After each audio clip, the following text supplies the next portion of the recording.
Opo, Dr. Renato De Castro, Defense Analyst at Professor sa De La Salle University. Alas 6:26 na po ng umaga. Radyo na, TV pa. Melo del Prado sa Super Radio DZBB. DZBB Super Radio number 1.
Mga kapuso, ito, magandang balita ang ating iiwanan sa inyo.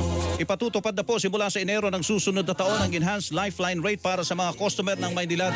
Hoy, alinsunod dyan sa kasunduan sa pagitan ng Maynilad at Metropolitan Waterworks and Sewerage System Regulatory Office. Ayon po sa Maynilad, mayroong regular lifeline na kinabibilangan ng residential at residential bulk customers na kumukonsumo ng 10 cubic meters pababa kada buwan. Otomatikong matatanggap ng kwalipikadong mga customer ng Maynilad ang regular lifeline rate. Ang ikalawa ay ang low-income lifeline na bahagi ng enhanced lifeline rate na makatatanggap ng karagdagang discount.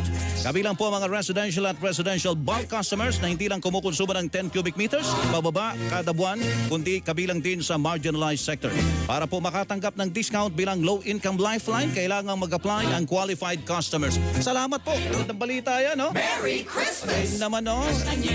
48 days before Christmas. Merry Christmas! Susunod na po.